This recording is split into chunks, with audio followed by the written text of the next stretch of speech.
Joker, may isang gabi, habang naglalakad ako sa makipot na eskinita ng Gotham, may narinig akong batang umiiyak. Malamig, tahimik, pero yung iyak ko makalabit ng konsensya. Kahit wala naman akong konsensya. Lumapit ako at nakita ko siya. Payat, marumi, iniwan ng mundo. Para kaming magkapatid sa kapalaran. Sound cue, echo ang footsteps. Tinignan niya ako. At sa unang beses, nakita ko ang sarili ko sa isang estranghero. Isang basag na salamin na humihingi ng tulong. Ako medya na una 20 - 2 is na 20. Joker, naupo kami sa gilid. Tinanong niya ako, bakit ka tumatawa kahit masama ang mundo? Ang sagot ko, simple. Kasi kapag tumigil ako, baka mas masakit pa. Tumawa kami, magkasabay. Isang batang walang pamilya at isang baliw na walang direksyon. At doon ko napagtanto, ang mundo pala ay isang malaking comedy show. Lahat tayo may role, problema nga lang, hindi lahat binibigyan ng script. Binigyan ko siya ng isang regalo.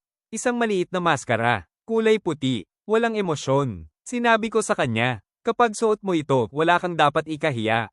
Kahit umiiyak ka, kahit natatakot ka, walang makakakita. Nagliwanag ang mata niya, para bang huminga siya ulit. Pero hindi niya alam, ang maskarang yon ay hindi proteksyon. Isa yung paalala na kahit anong itago mo, lalabas at lalabas ang tunay mong sarili. Gitling gitling gitling. Part 4 ang pagbabalik 3:20 - 4 is to 25. Joker, pagkaraan ng 3 taon, nakita ko siya ulit. Hindi na siya yung batang umiiyak. Malaki na siya, malakas, pero may kakaiba. Suot pa rin niya ang maskarang ibinigay ko. At sa likod ng maskara, may ngiti. Kilala mo ako? Tanong niya. Siyempre kilala ko. Hindi ko lang inasahan na magiging ganito siya. Sound cue, heartbeat. Bitbit niya ang isang baril. At ang tanging sabi niya, ikaw ang nagturo sa akin tumawa sa sakit. Gitling gitling gitling. Part 5 ang pagtatawa ng walang katapusan 4:25 - 5 is to 20. Joker, hindi ko alam kung matutuwa ba ako o matatakot. Pero ang sigurado, proud ako. Hihihi, ang galing niyang estudyante. Ang bata, walang ibang ginawa kundi tignan ako habang tumatawa. At sa bawat tawa niya, para akong nalulunod sa sarili kong multo. Ayun, tinuruan ko siyang ngumiti. Pero ang itinuro niya sa akin ay kung gaano kasakit mapanood ang sarili mong kasalanan na lumalaki sa harap mo. Gitling gitling gitling. Outro 5:20 hanggang 6. Joker, at ngayong narinig mo na ang istorya, may tanong lang ako. Ikaw ba, anong maskara ang suot mo ngayon?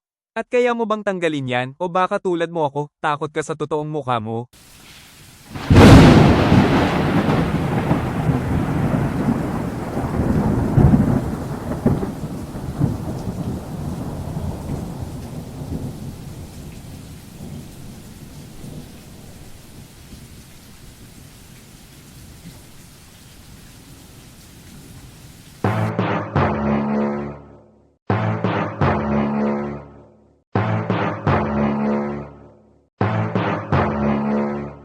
Gusto nyo bang matuto at kumita